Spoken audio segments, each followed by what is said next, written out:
ఓం నమః శివాయ. ఓం నమో నారాయణాయ. నరదృష్టి నివారణ కాళభైరవాయ నమో నమః.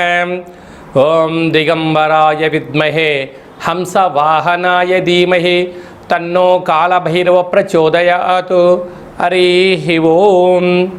మా ఛానల్కి స్వాగతం. చూస్తున్న వీక్షకులకు ప్రేక్షకులకు ప్రియ కాళభైరవ భగవద్బంధులకి స్వాగతం పలుకుతూ మమ్మల్ని ఎంతగానో ఆదరిస్తూ ఉండబడినటువంటి ప్రియ సోదర సోదరీమణులకు, జ్యోతిష్య అభిమానులకు, సనాతన ధర్మ సంరక్షకులు అందరికీ కూడా దక్షిణాయన ప్రారంభ శుభాకాంక్షలు.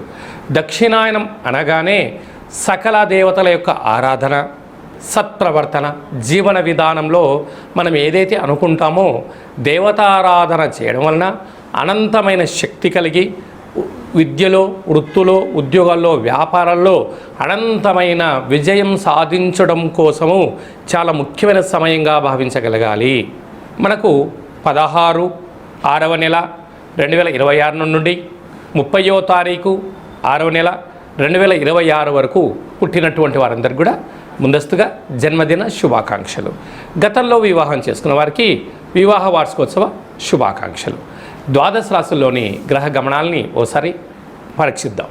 మేషరాశిలో కుజుడు స్వక్షత్రకారకుడు, మిథున రాశిలో బుధాదిత్య రాజయోగం, రవి మరియు బుధుడు స్వక్షత్రకారకుడు, కర్కాటక రాశిలో 12 సంవత్సరాల తర్వాత దేవగురు బృహస్పతి ఉచ్చస్థితి సంచార స్థితి మరియు శుక్ర సంచార స్థితి, సింహరాశిలో కేతు సంచార స్థితి, కుంభరాశిలో రాహు సంచార స్థితి, మీనరాశిలో విశేషంగా శని భగవానుని సంచార స్థితితో ద్వాదశ రాశుల్లో గ్రహ గమనాలు ఈ విధంగా ఉన్నాయి. వృశ్చిక రాశి వారికి ఒకవైపు అర్ధాష్టమ రాహు, అష్టమ రవి ఉండబడినటువంటి కాల సమయంలో 12 ఏళ్ల తర్వాత దేవగురు బృహస్పతి ఉచ్చ స్థితిలో భాగ్యస్థానంలో సంచారం చేయడము వృశ్చిక రాశి వారికి ఉన్నంత అదృష్టం ఎవరికి లేదు అని చెప్పి కూడా గమనించగలగాలి. వృశ్చిక రాశిలో ఏ నక్షత్రాలు వస్తాయి అనగా విశాఖ నక్షత్రంలో చివరి పదమైనటువంటి 4వ పాదము, అనురాధ నక్షత్రంలో 4 పాదాలు, జ్యేష్ఠ నక్షత్రంలోని 4 పాదాలు కలిపితే వృశ్చిక రాశి. రాశాధిపతి కుజ భగవానుడు. వీరికి అర్ధాష్టమ రాహు కనుక దయచేసి అసత్యానికి, ఆడంబరాలకు దయచేసి తావివ్వద్దు. ఈరోజు అది ఈ క్షణంలో ఆనందాన్ని ఇవ్వచ్చు, కానీ దీర్ఘకాలికంగా అనేక రకాలమైనటువంటి మిమ్మల్ని 3 చెరువుల నీళ్లు తాపడానికి కూడా శత్రువులు వెనకాడరు అని చెప్పి గమనించాలి. వృశ్చిక రాశి జాతకులకు శత్రువులు ఎక్కడో ఉండరు, మీ పక్కలోనే ఉంటారు, మీ ఇంట్లోనే ఉంటారు. కానీ బంధుత్వము, స్నేహము, అభిమానం అని చెప్పి ముసుకేసుకొని తిరుగుతూ ఉంటారు. తస్మాత్ జాగ్రత్త. అలాగే విశేషంగా సంతాన స్థానంలో శని భగవానుడు ఉండడం వలన తల్లిదండ్రులు పిల్లల క్షేమాన్ని కోరుకుంటూ ఉంటారు. కానీ మీ పిల్లలు సమయ సందర్భాలను బట్టి ప్రొద్దుతిరుడు చెట్టులాగా అవసరం ఉంటే ఒక రకంగా, మీ అవసరం తీరాక మరో రకంగా ప్రవర్తించే పరిస్థితి అధికంగా ఉంటుంది. కుజుడు స్వక్షత్రకారకుడు అయ్యాడు. స్థిరాస్తులు, చరాస్తులు సంపాదించాలని మీ కోరిక నెరవేరబోతుంది. అలాగే అష్టమంలో బుధాదిత్య రాజయోగం, ఆత్మకారకుడు రవి అష్టమంలో ఏడాది తర్వాత సంచరిస్తున్నారు కనుక ఇలాంటి కాల సమయంలో మీ జన్మ నక్షత్రం రోజున అష్టమి తిథి యందున, పూర్ణిమ తిథి యందున నిప్పుతో, నీటితో, దూరావాయు జల ప్రయాణాలతో, ప్రభుత్వపధికారులతో తస్మాత్ జాగ్రత్త అని చెప్పి జ్యోతిర్విజ్ఞానం తెలియచేస్తుంది. భాగ్యస్థానంలో 12 ఏళ్ల తర్వాత దేవగురు బృహస్పతి ఉచ్చస్థితిలో సంచరిస్తున్నారు కనుక ఇలాంటి కాల సమయంలో మంగళవారం పూట కాళభైరవాష్టకాన్ని వినడం, కూష్మాండ దీపాన్ని పెట్టడం, ఈ దీపాన్ని దానం చేసినట్లయితే వృశ్చిక రాశి వారి యొక్క అదృష్టానికి, ఆనందానికి అవధులు లేవు అని చెప్పి గమనించాలి. 16వ తారీఖున మనకు నిజ జ్యేష్ఠ మాస ప్రారంభమవుతుంది. సకల శుభ కార్యక్రమాలకు అంటే గృహప్రవేశాలకు కానీ, ఇల్లు మారడం కోసం కానీ, కొత్త వాహనాల క్రయ విక్రయాలకు ఇది చాలా మంచి సమయంగా భావించగలగాలి. అలాగనే మనకు 22వ తారీఖు నుంచి దక్షిణాయన పుణ్యకాల ప్రారంభము. మనకు 22వ తారీఖున కాళాష్టమి, కాళభైరవ స్వామి స్మరణ ధ్యానం వలన సకల అష్ట కష్టాలు కూడా సంపూర్ణంగా తొలగిపోతాయి.